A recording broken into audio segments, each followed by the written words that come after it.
Merci Yves. Est-ce que vous m'entendez bien? Surtout si c'est enregistré, autant vérifier. Donc, merci à Yves Alix et à l'ENSIB, aux collègues qui ont organisé la journée pour nous avoir invités à intervenir devant vous. Alors, c'est autant vous le dire tout de suite, effectivement, on va parler d'advocacy, on va parler de valoriser, de rendre visible la bibliothèque. Ce sont des thèmes que l'on traite depuis relativement peu de temps dans la profession. Et moi-même, je dois vous dire que je ne suis pas une experte. J'ai beau être responsable de la commission advocacy de l'ABF.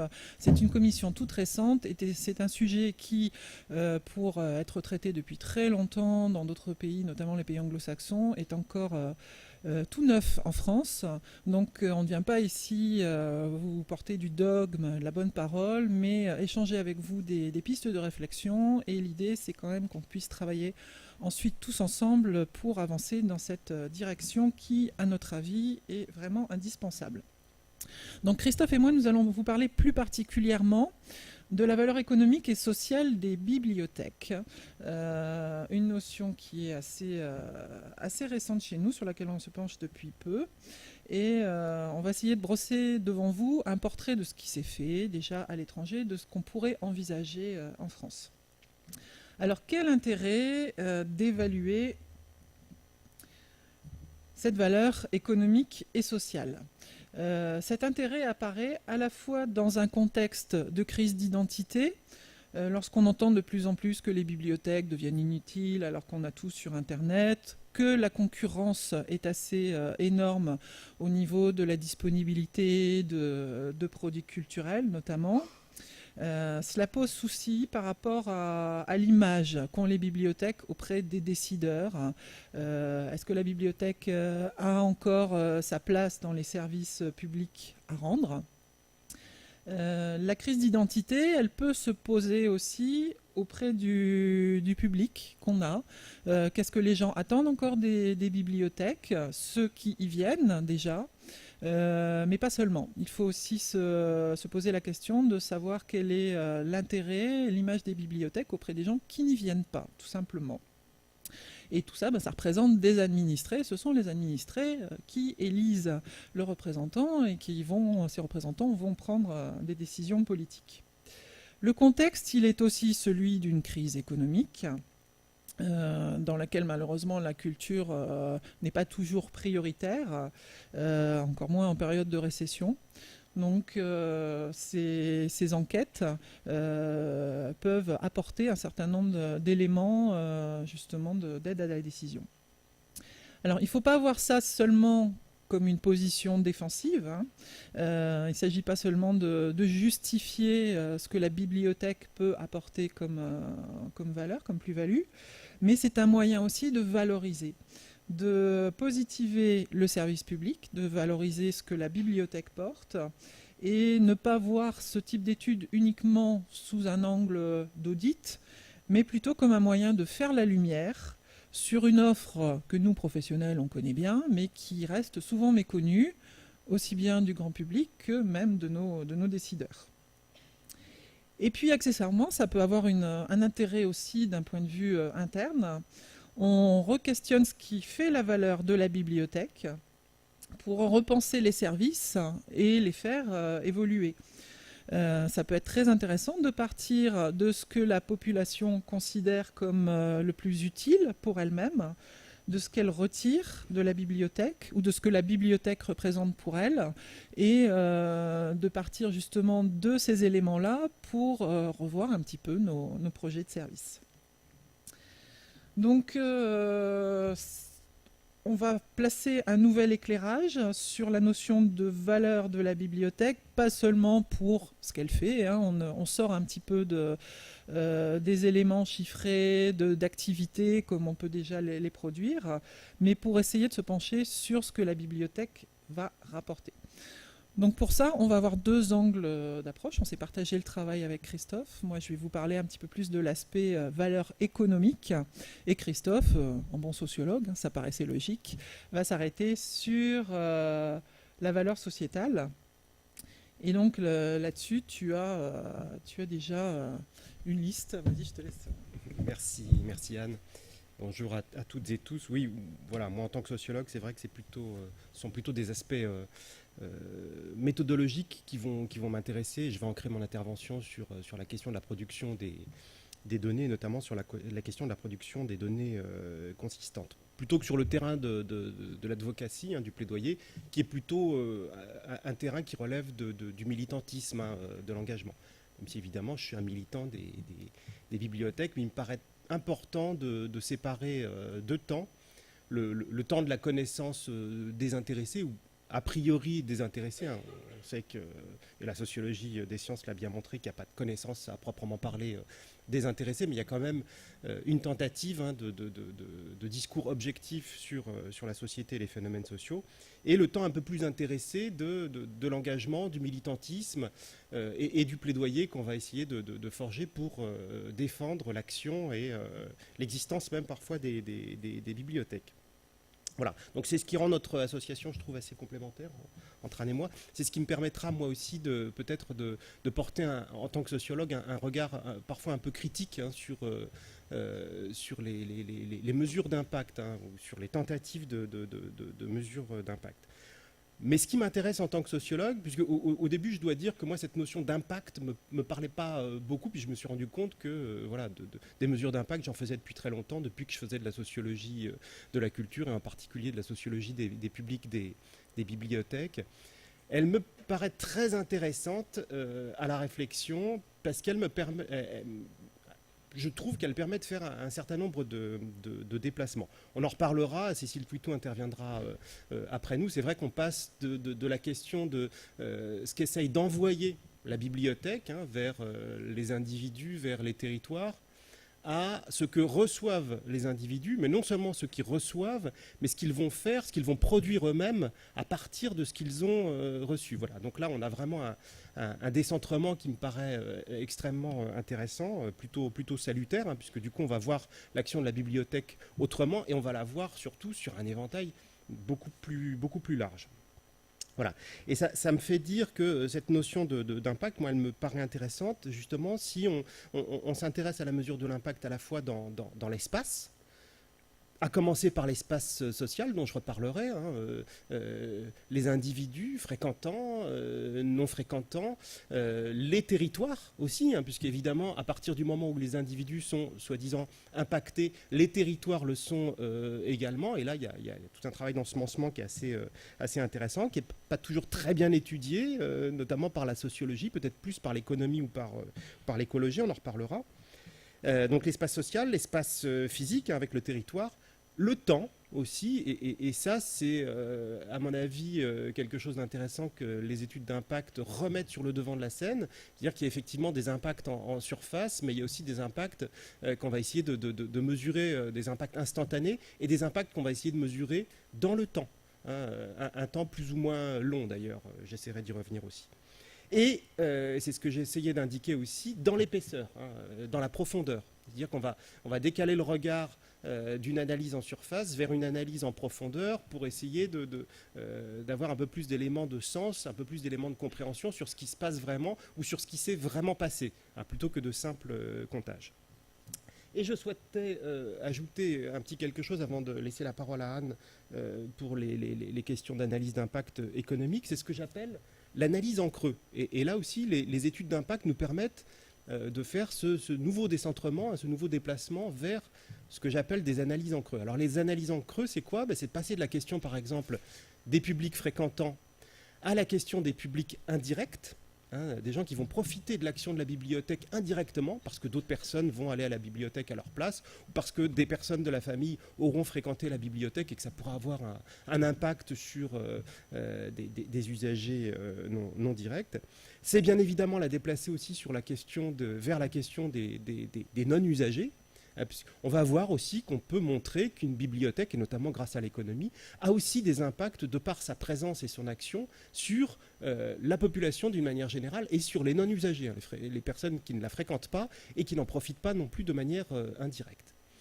Et j'aimerais aussi ajouter une petite chose qui, moi, en tant que sociologue, m'a toujours paru très importante et m'a beaucoup intéressé, c'est la question à la fois des impacts positifs, mais aussi des impacts négatifs. Et cette question aussi, je pense qu'on doit s'en emparer, même si évidemment, je me rends bien compte que pour assurer le plaidoyer de la bibliothèque, les impacts négatifs ne sont pas forcément très utiles, mais malgré tout, il faut s'y intéresser de façon désintéressée.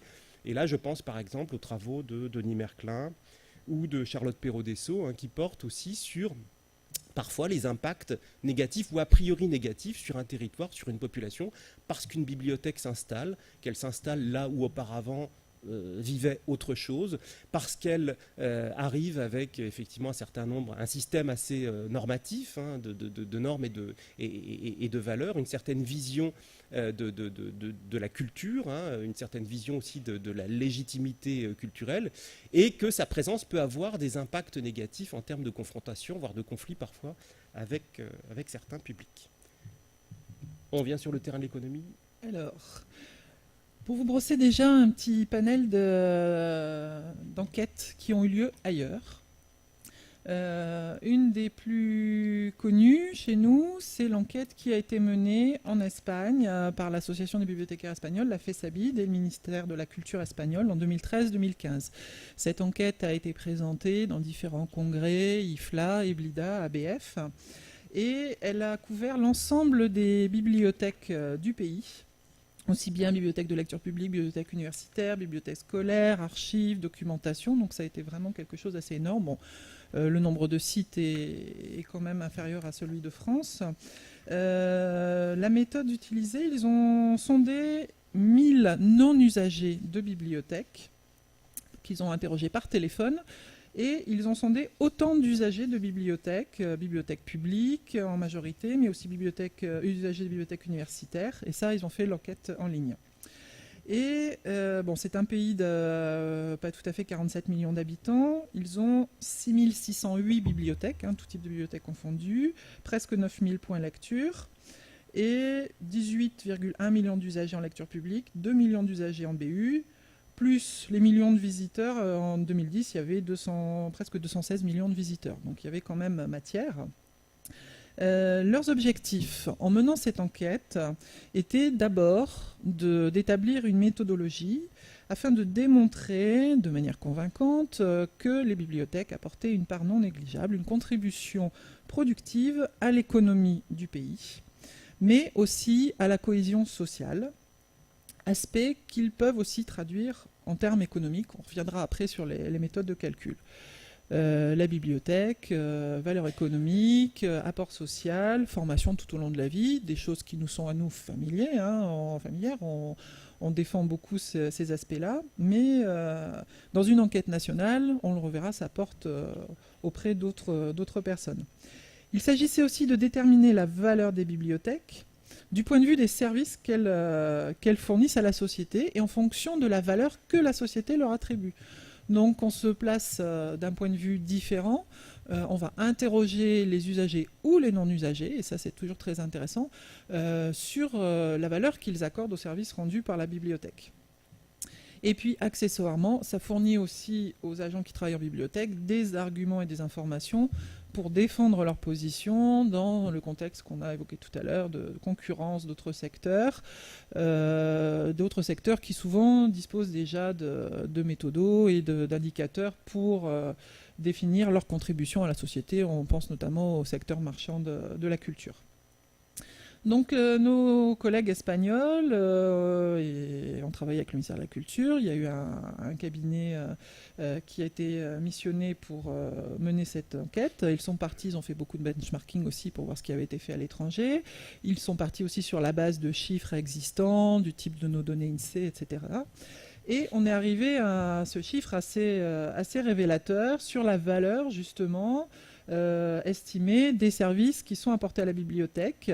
Et on s'aperçoit que les usagers ont donné une valeur de 17,20 € par an, et les non-usagers ont presque doublé cette valeur-là. Donc on reviendra dessus après, mais ça pose justement... ceux qui valorisent le plus la bibliothèque ne sont pas forcément ceux qui la fréquentent. On aura l'occasion d'en reparler. La valeur apportée par les usagers est même plus élevée pour les usagers de bibliothèques universitaires qui montent jusqu'à 28,20 €. Donc cette enquête très, très intéressante. Je reviendrai après sur un certain nombre de méthodes de calcul qu'ils ont utilisées. La Lettonie, en 2012, a, elle, axé son étude uniquement sur la valeur économique et l'impact économique. Beaucoup moins de bibliothèques, 1831 bibliothèques. Ils ont étudié ça, l'enquête a duré presque 3 ans. Et en fait, en calculant les bénéfices apportés par la bibliothèque, en retranchant les coûts des bibliothèques, on arrivait à un bénéfice de 6,5 millions de lahts, ce qui fait à peu près 9 247 000 euros. Donc on est encore dans un bilan très très positif.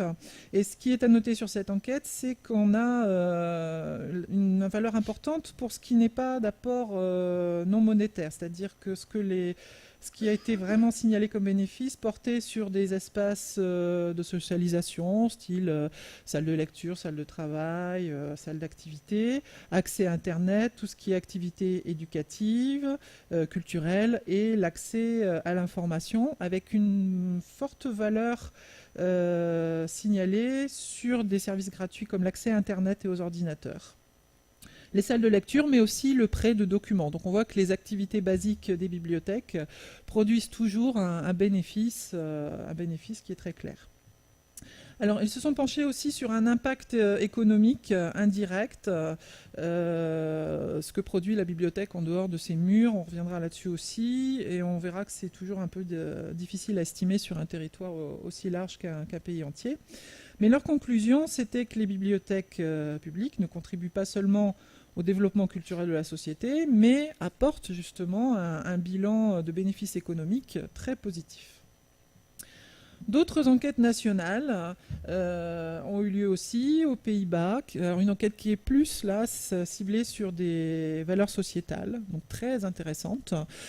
Christophe reviendra dessus. Au niveau de la commission Advocacy, on s'est vraiment penché sur cette enquête parce qu'elle est vraiment très riche d'enseignements. Au Danemark, on était plus sur la contribution économique et sociale, et il y a eu d'autres enquêtes en Irlande, en Nouvelle-Zélande, voilà. Sur des territoires un petit peu plus circonscrits, j'ai quelques exemples à vous citer, hein, ils sont beaucoup plus nombreux que ça. La ville de Toronto a étudié l'impact économique des bibliothèques publiques sur la ville. C'est un think tank qui a mené l'enquête en 2012, un think tank spécialisé en économie publique et qui voulait vraiment dépasser les mesures traditionnelles pour inclure des notions de qualité et de potentiel créatif aussi. Comment les bibliothèques développent le potentiel créatif des habitants. Mais sur la valeur économique, donc, ils sont arrivés à la conclusion que pour chaque dollar dépensé dans la bibliothèque, on arrivait à un bénéfice de 5,63 $ d'impact économique. Le bénéfice total par usager est de plus de 500 $. Et on a un retour sur investissement entre 244 et 681% pour une meilleure qualité de vie. Là, c'est vraiment leur argument, les bibliothèques enrichissent la qualité de vie. Ce qui est particulièrement intéressant dans cette enquête, c'est qu'ils ont donné un exemple très parlant. Ils ont mesuré un petit peu le coût et le bénéfice d'une heure d'ouverture de bibliothèque. Donc on inclut en tout le bâtiment avec les nécessités pour le chauffer, l'éclairer, depuis le bâtiment jusqu'à ce qu'il contient et jusqu'au salaire versé au personnel, quel qu'il soit, que ce soit des bibliothécaires, des agents d'entretien, etc. Une heure d'ouverture de bibliothèque à Toronto coûte 653 $. Mais par les services qu'elle rend, elle rapporte 2515 $. Et quand on sait que les bibliothèques de Toronto en 2012 étaient ouvertes 627 millions d'heures, à elles toutes cumulées, on peut se dire qu'il y a quand même un très bon ratio. Donc ce sont des chiffres qui sont très impressionnants, qui sont certainement très parlants pour les décideurs, mais ça reste quand même des chiffres purement économiques.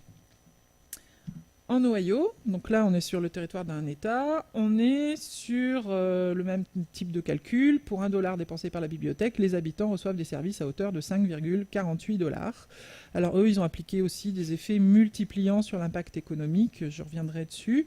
Alors en plus, aux États-Unis, il y a un petit peu une notion de compétition, donc on compare beaucoup les chiffres entre bibliothèques.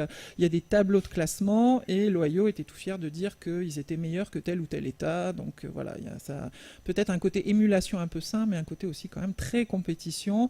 Et est-ce que les situations sont complètement comparables? Là-dessus, je ne saurais répondre. En Floride, une enquête aussi uniquement économique en 2013, même questionnement, quel retour sur investissement pour les contribuables? Les bibliothèques ont rapporté 496 millions de dollars, et en fait pour 1 dollar on récupère 10 dollars 18, voilà. Donc vous voyez, les chiffres sont un petit peu différents, mais dans tous les cas, on est dans le positif nettement. Un territoire encore plus circonscrit, le Val d'Oise. Et oui, c'est la seule enquête de ce type pour l'instant en France. C'est la bibliothèque départementale du Val d'Oise qui a expérimenté un peu en laboratoire avec une enquête intitulée La bibliothèque vaut-elle le coup, COUT, étude exploratoire des impacts des bibliothèques du Val d'Oise. Et cette étude s'est penchée sur 4 dimensions. La dimension économique, comment les bibliothèques apportent du soutien aux entreprises, à l'emploi, à l'attractivité du territoire. Une dimension culturelle quand même, comment la bibliothèque encourage l'ouverture et les pratiques culturelles. La dimension éducative, quel impact sur la réussite scolaire et sur la formation. Et une dimension sociale très importante, avec des aspects comme le facteur d'intégration sociale, la lutte contre le chômage, l'impact sur la qualité de la vie. Donc là aussi, on a eu des réponses positives sur ces 4 éléments, avec des petits inconvénients, hein. Il faut savoir qu'ils ont fait avec les moyens du bord, donc là, pas de gros cabinet qui a pu mener une consultation sur une échelle très très large. Donc le panel un petit peu plus restreint. Et puis, nos collègues pointaient la difficulté de trouver des indicateurs prouvant clairement l'impact des bibliothèques, direct ou indirect, notamment sur la réussite éducative. Pas toujours très facile, mais c'est une enquête qui est vraiment à saluer parce que c'est la première de ce type en France et avec une méthodologie qui peut après inspirer d'autres territoires. Christophe va nous parler d'une autre type d'enquête internationale cette fois-ci. Oui, là je vais parler d'une dimension internationale qui est très intéressante, mais avant je voudrais rappeler aussi, vous vous en souvenez peut-être de cette enquête qui avait été réalisée par la British Library qui montrait que fréquenter les bibliothèques publiques équivalait à obtenir un 13e mois de salaire quand on mettait tout bout à bout. Voilà, pour donner un autre exemple de ce type d'indicateur. Et sur le Val d'Oise, j'aurai peut-être l'occasion d'en reparler après, il y a un indicateur aussi qui sort de cette enquête, mais qui mériterait lui aussi d'être questionné. 25% des personnes interrogées dans le cadre de l'enquête, qui a quand même porté sur près de 900 personnes, 900 usagers de bibliothèques, montraient que les individus interrogés déclaraient faire des rencontres à la bibliothèque municipale. Voilà. Et ça aussi, ça mérite d'être approfondi un peu plus. Voilà, donc je vais vous parler de cette enquête internationale à laquelle la France a eu la chance de participer. Là, cette fois-ci, il s'agissait non pas de valoriser un territoire parfois au détriment des autres, mais au contraire, de manière inclusive, d'essayer de voir sur un très vaste territoire, l'Europe, comment les bibliothèques pouvaient avoir une action, notamment en ce qui concerne l'accès aux technologies de l'information et de la communication, donc très concrètement l'accès à des postes informatiques connectés à Internet et tout ce qu'on peut faire avec ces postes informatiques. Ce type d'enquête internationale quantitative sur un très vaste échantillon est assez rare, pour ne pas dire très rare, parce que très coûteux. En termes de méthodologie et en termes de budget. À ma connaissance, il n'y a que l'Eurobaromètre et notamment le baromètre culturel d'Eurostat qui permet ce type de déploiement statistique. Et c'est une organisation non gouvernementale, Civic Agenda, pour la fondation Bill et Melinda Gates, qui a permis de réaliser ce travail avec la Sofres dans 17 pays en Europe. Au total, donc, 17 000 personnes interrogées, puisqu'on a commencé par une enquête de population. 24 000 personnes interrogées sur site, c'est-à-dire à la sortie d'une bibliothèque municipale pour disposer d'éléments fins sur l'usage des technologies de l'information et de la communication dans les bibliothèques, plus une phase qualitative par focus group et par entretien semi-directif approfondi dont j'aurai l'occasion de vous parler aussi très vite. L'enquête permet parfois de produire des pourcentages qui peuvent sembler un peu marginaux, un peu faibles, mais quand on les rapporte à la totalité de la population européenne, qui finissent par évidemment faire peser pas mal. Donc par exemple, 4% des Européens âgés de 15 ans et plus dans cette enquête, soit 14 millions de personnes au total, déclarent avoir utilisé des ordinateurs connectés dans des bibliothèques publiques. 1,5 million de personnes au niveau européen auraient déposé une candidature en ligne dans une bibliothèque publique et 250 000 auraient trouvé un emploi grâce à cette utilisation d'ordinateurs dans des bibliothèques publiques. 13 000 seulement en France, mais à l'échelle européenne, vous voyez que les petits ruisseaux font de grosses rivières, et donc l'action des bibliothèques est quand même notable à ce niveau européen. Petit point supplémentaire sur la phase qualitative de l'enquête, qui permet d'apporter un peu plus de détails dans l'information, et puis de profiler un peu mieux les usages et parfois certains types d'usagers, et donc de raconter une autre histoire. Ça, c'est l'intérêt aussi des méthodes qualitatives, j'en reparlerai un peu plus tard.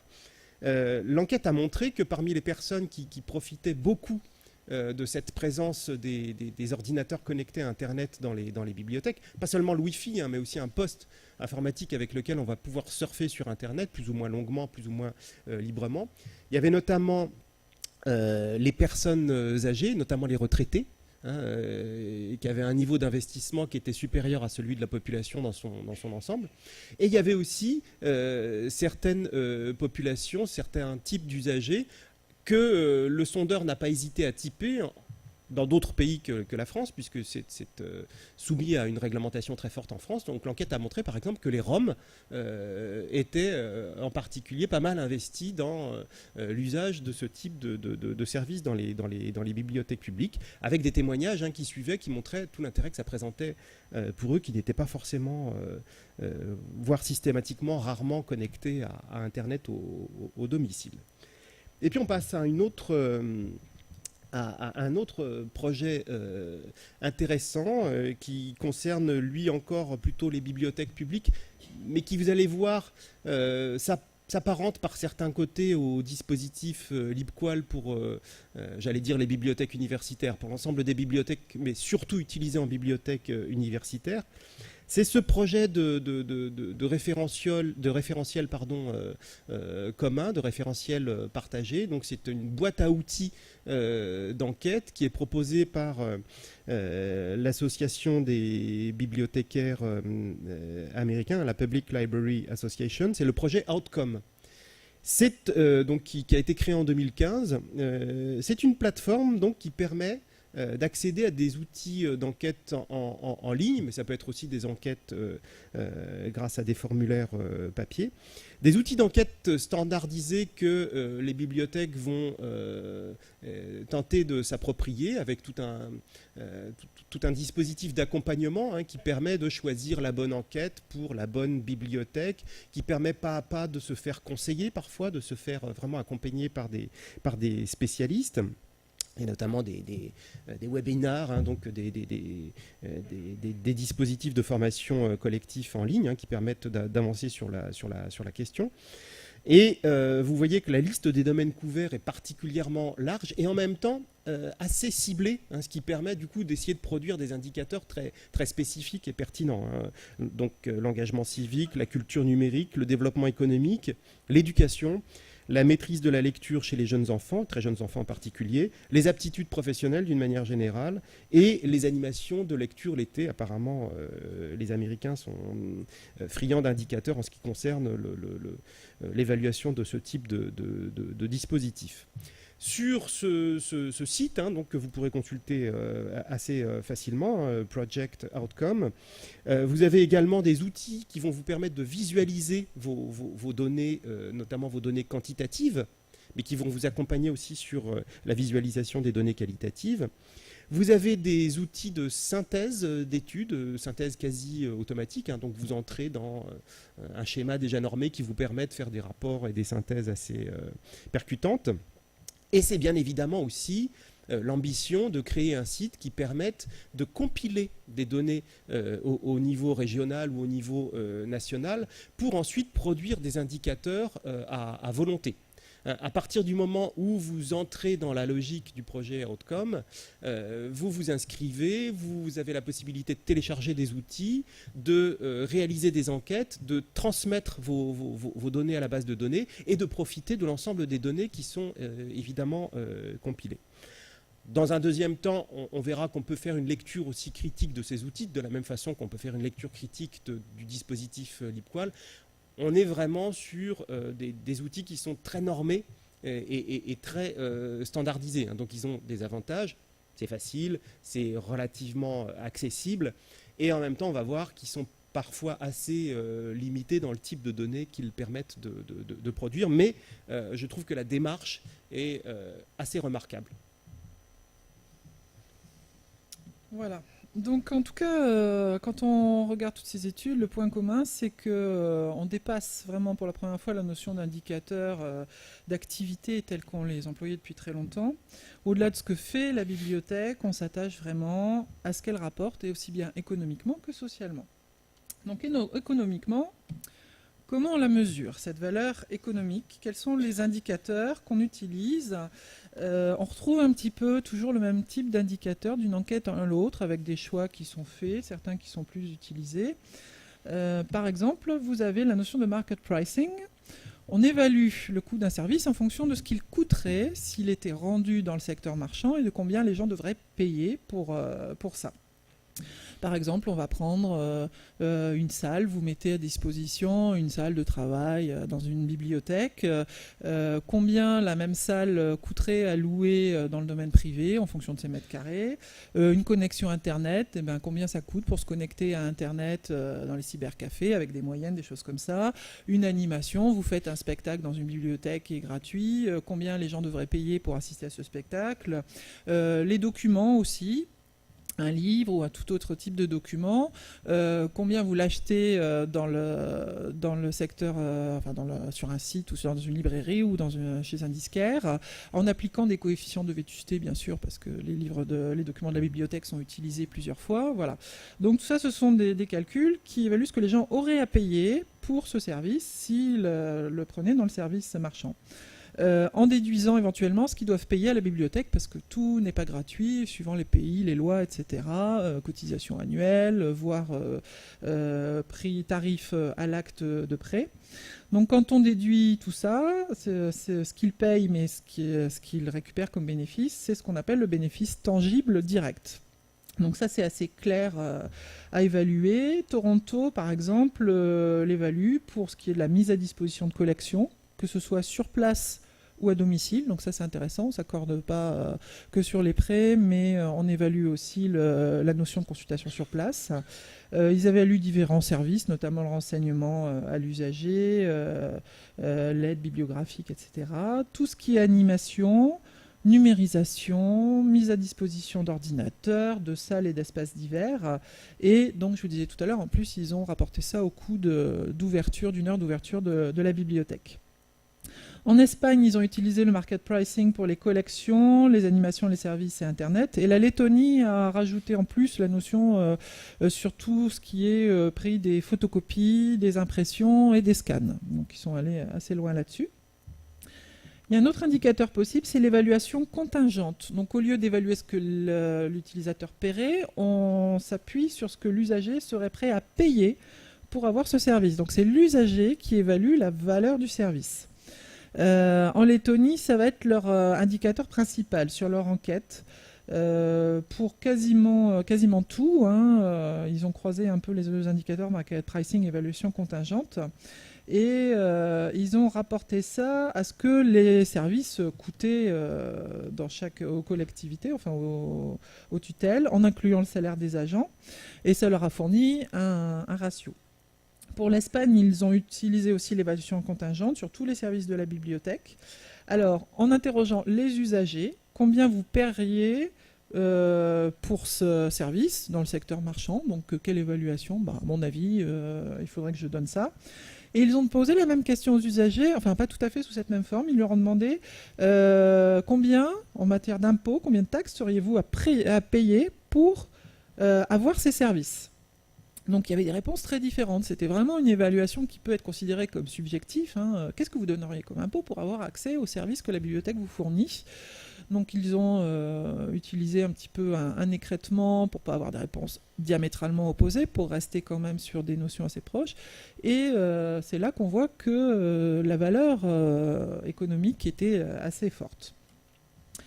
Autre indicateur assez mathématique, le retour sur investissement.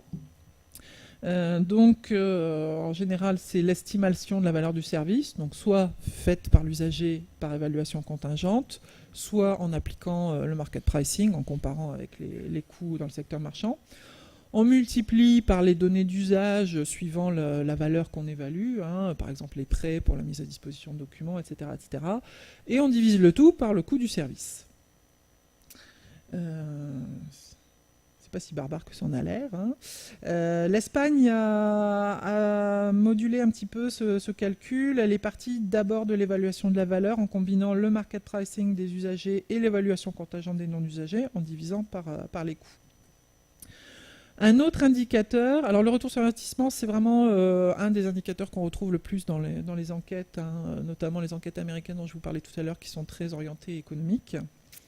Mais on peut aussi évaluer, alors là ça devient plus compliqué, le coût en temps.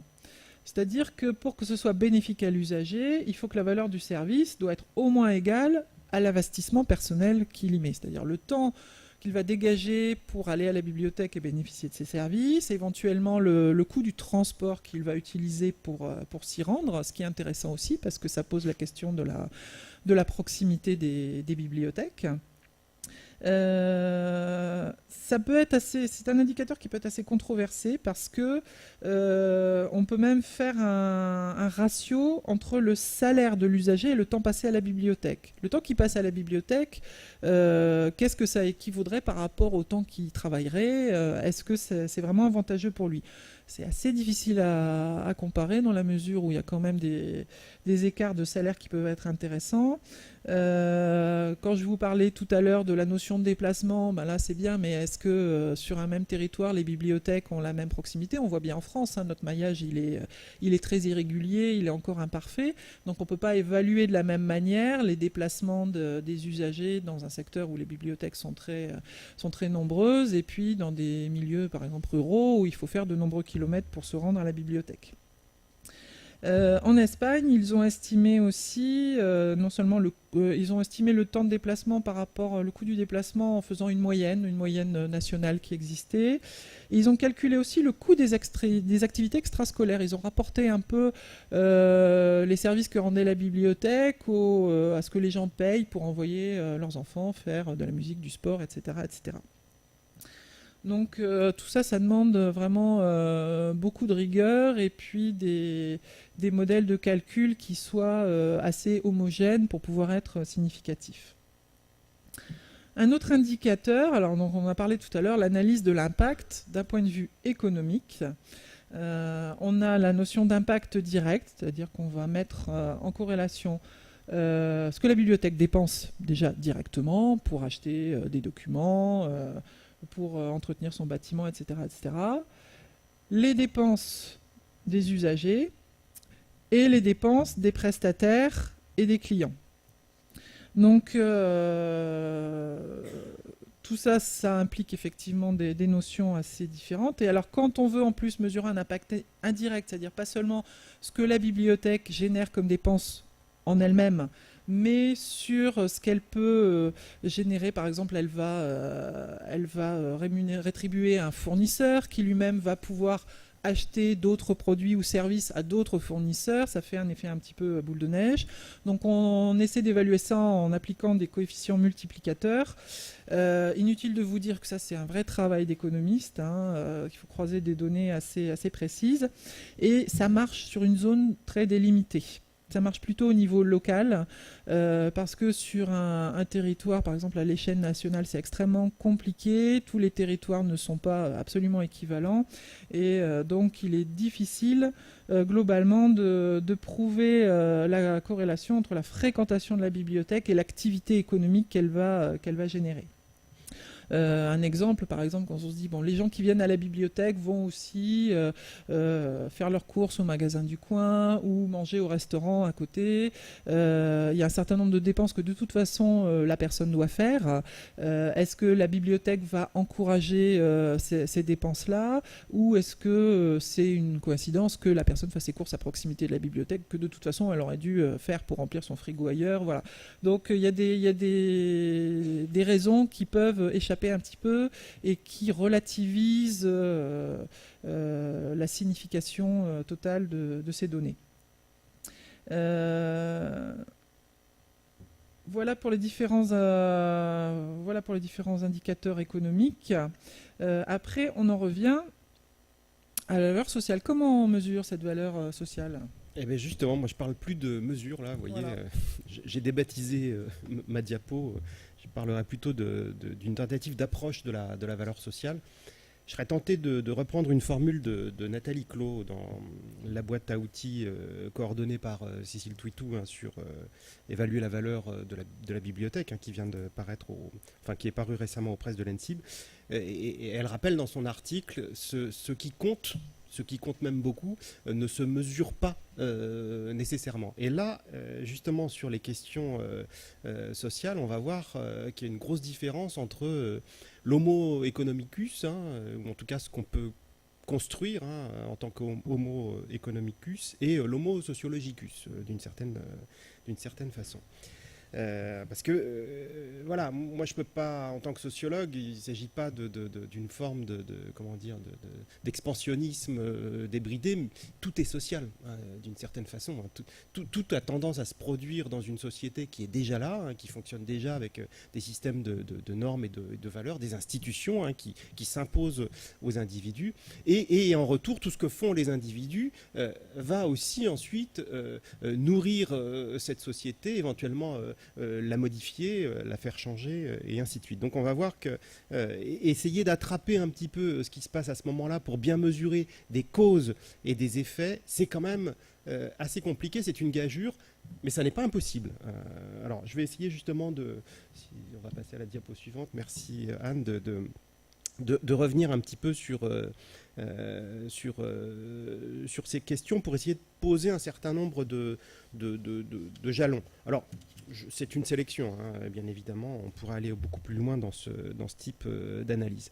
Alors vous voyez avec la liste déjà que je propose, donc essayer de poser d'abord comme je le disais tout à l'heure en parlant du projet Outcome, essayer de définir quand même des éléments assez précis qu'on va pouvoir essayer d'approcher, sinon de mesurer finement. Donc des impacts cognitifs et culturels, la belle affaire, on le disait pour les impacts éducatifs. Il y avait aujourd'hui sur la matinale de France Inter très tôt ce matin, il a fallu que je me lève tôt pour venir à l'ENSIB, un petit reportage sur la BNF qui réserve, je ne sais pas si vous l'avez entendu, vers 6h10, 6h15, qui réserve 80 places dans des salles dédiées aux lycéens pour qu'ils viennent réviser, pour préparer le baccalauréat, ce à quoi nous sommes tous confrontés quand on travaille dans des bibliothèques publiques, en particulier si elles sont d'une taille critique assez importante, et des salles dans lesquelles ils ont le droit de travailler en groupe, manger, boire, et ils peuvent se connecter au Wi-Fi. Voilà. Là, tout de suite, je me dis, fabuleux, on va essayer d'évaluer l'impact cognitif, éducatif du cadre bibliothèque, de la structure bibliothèque, dans la réussite de ces futurs bacheliers, ce que je leur souhaite au plus grand nombre, évidemment. Mais comment vous faites ? Comment vous faites pour isoler l'effet bibliothèque, pour bien l'isoler? Comment vous faites pour raisonner toute chose égale par ailleurs, c'est-à-dire pour bien contrôler l'effet de toutes les variables, variables sociales, variables individuelles, variables pédagogiques, et ainsi de suite, et dire, voilà ce que la BNF leur aura apporté, 1,087 de points en plus sur telle ou telle matière. Ça n'est pas possible. On est d'accord. Et pourtant, il se passe quelque chose, il y a un effet bibliothèque. Voilà. Donc, on va souvent passer par le qualitatif pour ensuite essayer effectivement de redonner du sens à ces phénomènes. Mais on va perdre le lien, évidemment, avec la représentativité statistique et ce qu'on pourrait dire. Il y aurait bien une solution, mais encore une fois, vous allez voir qu'elle est difficilement applicable pour nous, en tout cas sur le terrain des bibliothèques. C'est l'épidémiologie. C'est sur de très grandes masses de données, isoler une population qui aura été exposée au dispositif bibliothèque et une population qui ne l'aura pas été. On est vraiment dans l'enquête épidémiologique sur l'utilité de tel ou tel médicament. C'est difficilement possible pour nous aussi, hein, on l'imagine. Il y a bien une solution, mais elle est plus facile peut-être en bibliothèque universitaire qu'en bibliothèque publique. C'est ce qu'a fait par exemple Toulouse en 2012, sauf erreur de ma part. Hein. Vous pourrez lire pas mal de synthèses sur cette enquête, hein, sous l'impulsion de Marie-Dominique Heuss. Hein, effectivement, on a comparé, mais parce que c'est possible, parce qu'on a des publics captifs et on a des informations sur ces publics captifs, hein, on a du big data en stock et on va pouvoir croiser des bases de données. On a comparé la réussite des étudiants de niveau licence avec le niveau d'engagement dans la bibliothèque universitaire et en particulier le niveau d'emprunt de livres. Et on a pu montrer grâce à ce qu'on appelle des analyses de régression logistique, hein, donc justement un logiciel, enfin plutôt un logarithme, hein, qui permet un algorithme, excusez-moi, qui permet de faire des analyses toutes choses égales par ailleurs. On a montré qu'il y avait vraiment un effet bibliothèque qui surdéterminait la réussite, enfin qui avait un impact fort sur les étudiants à partir du moment où il y avait un niveau d'engagement important dans la bibliothèque universitaire. En bibliothèque publique, ça va être beaucoup plus compliqué. Et pourtant, on peut faire passer des questionnaires qui vont montrer effectivement qu'on va trouver des choses en ce qui concerne tout bêtement l'impact sur l'humeur quand on fréquente une bibliothèque. Dans l'enquête de la BDVO, 75% des personnes interrogées déclaraient se sentir mieux quand elles fréquentent une bibliothèque, à la suite de leur visite à la bibliothèque. Voilà. Les 3/4. Bon, cela dit, on peut l'afficher, on peut en faire des t-shirts, hein, on peut en faire des posters, c'est massif. Mais moi, après, en tant que sociologue, qu'est-ce que ça veut dire ? Qu'est-ce que ça veut dire se sentir mieux ? Qu'est-ce qu'un tel a voulu dire exactement quand il disait qu'il avait l'impression de se sentir mieux ? Est-ce qu'il n'y a pas aussi un effet qui va être lié à l'enquête, à la relation que l'enquêteur introduit avec l'enquêté, même s'il s'agit d'un questionnaire auto-administré ? C'est ce fichu Apple Pie Effect dont je parlerai tout à l'heure. Je fais déjà un saut sur la diapo suivante. Hein. C'est vrai que c'est un analyste américain qui s'appelle Matthews. C'est Cécile Twitou qui m'avait signalé cet article que je ne connaissais pas.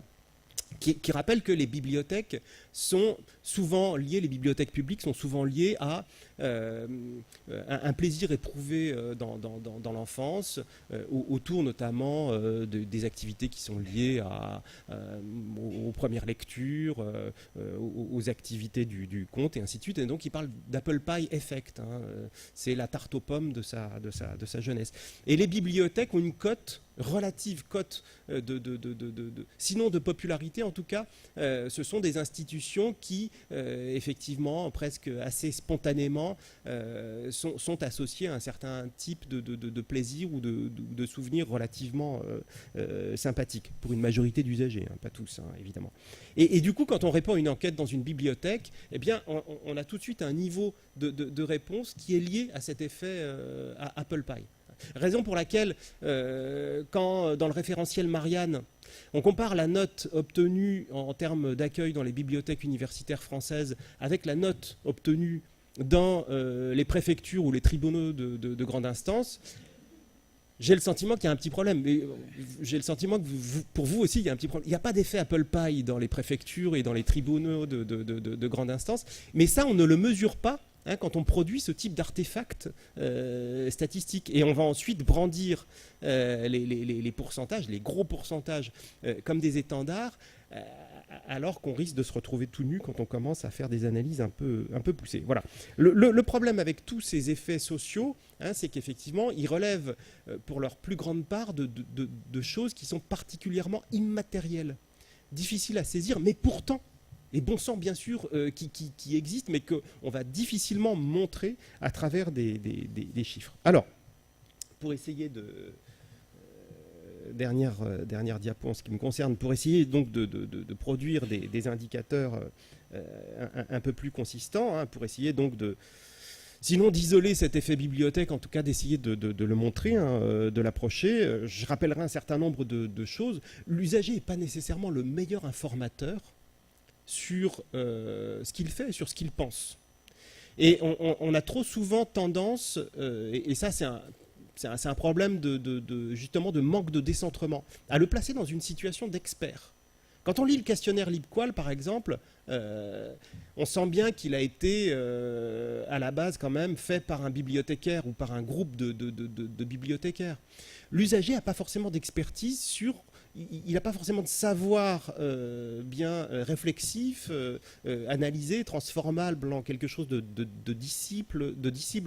simple, de cohérent sur ce que la bibliothèque peut lui apporter, par exemple, quand il utilise des ressources électroniques ou quand il suit une formation même, tout simplement, qui consiste à chercher des informations sur Internet. Et pourtant, on va lui demander de se prononcer. Et ensuite, on va cumuler tous ces résultats pour en produire des statistiques. Les indicateurs creux, c'est les indicateurs un peu flous dont je vais parler très vite, à travers un exemple justement sur le projet Outcome et sur l'enquête qui a été réalisée dans les Pays-Bas, même si cette enquête est, encore une fois, je suis d'accord avec Anne, tout à fait intéressante et remarquable, au point qu'on envisage peut-être d'essayer de s'inspirer de ce questionnaire qui a été utilisé dans les Pays-Bas. Et moi, j'aurais tendance... Alors, vous allez me dire, c'est un peu, c'est ma spécialité, donc c'est un peu, c'est peut-être un peu convenu de ma part, mais j'aurais quand même tendance à rappeler, mais Cécile Twitou le fera aussi à son niveau, que les enquêtes qualitatives permettent justement parfois de redonner cette profondeur de champ, de redonner cette précision dans le sens et dans le détail pour qu'on comprenne bien ce qui s'est passé. D'où l'intérêt de faire des enquêtes par entretien, voire des enquêtes par groupe de discussion, quitte à avoir effectivement des portraits d'usagers qui sont singuliers, qu'on peut difficilement parfois multiplier et cumuler, mais en tout cas on a là, je trouve, des histoires de vie, des récits de vie, du storytelling qu'on va utiliser aussi parfois pour faire saisir du sens et des déplacements. Alors, deux petits exemples, puisque j'ai pas mal tapé sur les enquêtes quantitatives que j'utilise beaucoup et que je vous invite de toute façon à utiliser, mais en ayant un peu de recul sur les données qu'on va produire avec cette dernière diapo. Alors, je ne sais pas si c'est très lisible pour vous, je vais les commenter. Donc, sur le premier graphique en haut, tiré de l'enquête réalisée aux Pays-Bas dont je parlais tout à l'heure, là il s'agit d'une présentation qui était faite par Marjolaine Ooms, donc avec Franck Huysmans. Encore quelque chose qui m'a été soufflé par Cécile Twitou, qui fait beaucoup de veille sur ces questions et que nous surexploitons gentiment. Donc il s'agit d'une enquête qui a été réalisée auprès de 1502 personnes au niveau national en 2012, et puis on obtient des indicateurs suivants. Quand je fréquente une bibliothèque publique, j'ai le sentiment d'être inséré dans une communauté, d'être avec les autres. I'm among people. 41% des personnes interrogées, donc un peu plus de 4 personnes sur 10. I feel connected to society, je me sens connecté à la société, je me sens faire partie d'une société. Non, I feel like I belong to society, je me sens faire partie d'une société, 16% des personnes interrogées. Donc on voit qu'on a des indicateurs quand même qui matchent, qui montrent quelque chose, qui définissent un ordre de grandeur. Mais moi, ensuite, je me dis, mais c'est là que le travail commence vraiment. C'est-à-dire, qu'est-ce qu'on obtient ? Qu'est-ce que ça veut dire que d'avoir le sentiment de faire partie d'une société alors qu'on fréquente une bibliothèque ? Qu'est-ce que un tel va y mettre ? Qu'est-ce qu'une telle va en dire précisément ? Et là, je pense justement que le qualitatif doit nécessairement venir habiller le squelette. Et le deuxième exemple, alors je crois que Cécile en reparlera tout à l'heure, donc tiré du projet Outcome, de la Public Library Association, et là qui porte sur une petite enquête qui a été réalisée par la bibliothèque de Salt Lake City, 705 questionnaires recueillis en ligne en 2016. Et donc, il s'agit de résultats qui portent sur les impacts des activités de lecture l'été, donc ce que ça a pu apporter. Donc c'est le pourcentage des parents ou des personnes qui ont accompagné les enfants et qui sont d'accord et tout à fait d'accord avec le fait que la bibliothèque, enfin les activités de lecture d'été ont apporté quelque chose aux enfants. Et systématiquement dans le projet Outcome, on va agréger tout à fait d'accord avec d'accord. Et du coup, on a des pourcentages très vite soviétiques, donc 87%, 80%, 85%, 83%, donc des personnes qui déclarent qu'effectivement, ça apporte quelque chose. Ça. Voilà. Alors ça vous fait rire parce que je dis soviétique, mais moi, ce qui me paraît intéressant dans cette information, c'est pas tant à la limite cette concaténation de réponses diverses et variées, même si elle a du sens. mais il faut pouvoir la contrôler, il faut pouvoir la critiquer. C'est au contraire peut-être les personnes auxquelles ça n'a rien apporté. Et c'est là qu'à mon avis, vous voyez, quand on obtient à mon avis ce type d'indicateur, ce type de réponse, c'est là que le travail commence, j'ai envie de dire. Et c'est là qu'il va falloir questionner les réponses et ensuite faire des choix en tant que décideur, parce que le problème pour moi avec une grande partie des études d'impact aujourd'hui, c'est que le résultat parfois me donne l'impression d'avoir la possibilité de se priver d'une véritable analyse et d'un véritable choix pour le décideur. C'est pas parce qu'on obtient des petits scores qu'on va se séparer d'un service, qu'on va fermer une annexe ou qu'on va réduire les horaires d'une bibliothèque. Tout à fait, effectivement, la notion d'analyse est aussi importante que la collecte et le dépouillement des indicateurs et des résultats. Qu'est-ce qu'on en fait une fois qu'on a fait ces enquêtes? Bien sûr, il faut communiquer dessus. Chaque enquête donne lieu à un rapport, à des restitutions qui sont très très variées. La bibliothèque départementale du Val d'Oise avait fait un fascicule très, très joli pour donner ses résultats, et des petites vidéos que vous avez peut-être vu circuler aussi. Bon, là on n'avait pas le temps de vous les passer, où on voit un comédien qui dit « j'ai le produit qu'il faut pour répondre à vos besoins, ça s'appelle la bibliothèque ». Enfin voilà, c'était assez intéressant. Et de toute façon, toute enquête de ce type répond forcément à des objectifs. Tout à l'heure je vous ai donné les objectifs de l'enquête espagnole. Et le but, c'est quand même de diffuser les résultats auprès d'une cible. Alors, ça peut être les décideurs, les élus, les financeurs, la profession aussi, le grand public ou pas, ça dépend des enquêtes. Mais en tout cas, ces publics ciblés doivent prendre connaissance des résultats de l'enquête par des moyens et sous des formes appropriées. Et si on va plus loin, effectivement, et qu'on essaie d'exploiter un peu les résultats, alors peut-être pas dans leur ensemble, mais parfois on va mettre un focus sur tel ou tel résultat, parce qu'on se dit que ce résultat-là valorise quelque chose qui va être vraiment une préoccupation de l'interlocuteur et de la personne qu'on essaie de convaincre, et auprès de laquelle on va chercher un soutien. Et là, on n'est plus dans la communication, on arrive dans l'advocacy. Voilà, on récolte pas des chiffres pour se faire plaisir et se dire ouais, on est des bons professionnels, on a réussi notre mission, etc. On va être beaucoup plus proactive et on va essayer de placer la bibliothèque en tant qu'élément moteur dans un domaine, sur une problématique qui interpelle tout particulièrement l'interlocuteur qu'on a en face de soi. Si vous ne l'avez pas encore lu, je vais vous renvoyer vers le numéro de bibliothèque consacré à l'advocacy. Et je ne vais pas je vais pas développer trop longtemps cette notion, mais je peux vous dire, bon, tout à l'heure, Yves Alix disait, voilà, on parle d'advocacy, apparemment en français, on n'a pas de terme parfait, et moi je suis tout à fait d'accord avec ça. Alors on peut employer le terme plaidoyer, mais dans le plaidoyer, pour moi, on est encore beaucoup sur le défensif et sur un rôle qui est assez restreint. Alors on peut parler de promotion des bibliothèques aussi, mais c'est pas seulement ça en fait. On va vraiment aller changer sa posture et son point de vue. On va pas se présenter un interlocuteur en disant la bibliothèque c'est super, on fait ça, on fait ça, on fait ça. On va s'attacher plutôt à ce qui préoccupe la personne qu'on a en face de soi. Alors ça peut être un décideur, un élu politique qui va vraiment axer ses politiques publiques sur tel ou tel point majeur, et on va essayer de lui montrer ce que la bibliothèque apporte ou peut apporter, pour peu qu'on lui donne des moyens corrects dans tel domaine. Et souvent, vous le savez comme moi, la bibliothèque elle est perçue comme un équipement culturel alors qu'elle est tellement transversale et qu'elle peut rentrer dans un nombre vraiment important de politiques publiques. Et donc on fait un petit peu de lobbying, certes, mais pas que, parce qu'on ne va pas s'adresser qu'à des personnes qui financent et qui décident, mais on peut s'adresser aussi à des communautés, associations, groupes d'intérêt, etc. Et du coup, le message va changer en fonction des personnes auxquelles on s'adresse. Et on a de la chance, on a un outil qui est le couteau suisse, comme dit Dominique Lahari, et donc, en fonction de tous les interlocuteurs, on peut toujours trouver une porte d'accès. Donc, comme dit Thomas Chimbaud dans son introduction à ce dossier, il s'agit vraiment d'éveiller un intérêt pérenne autour des actions et des valeurs que portent les bibliothèques dans la société civile, dans la conscience des décideurs et des personnes qui les influencent.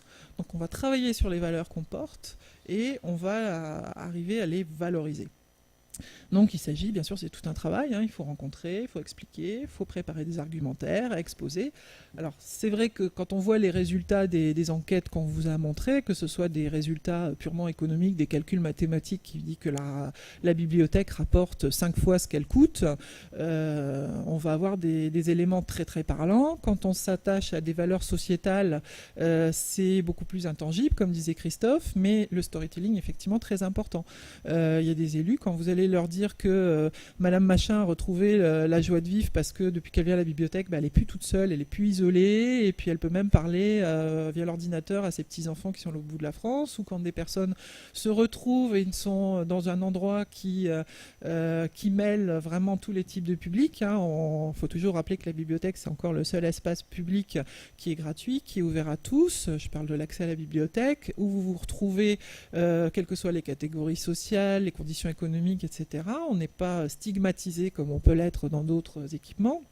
Donc ça va beaucoup parler aux élus parce qu'on va leur parler du ressenti de leurs administrés, et ça va parler aussi à d'autres personnes qui vont se dire ah bah oui, si ma voisine avec laquelle je partage plein de points communs s'y sent bien, bah pourquoi moi j'y trouverais pas quelque chose aussi, voilà.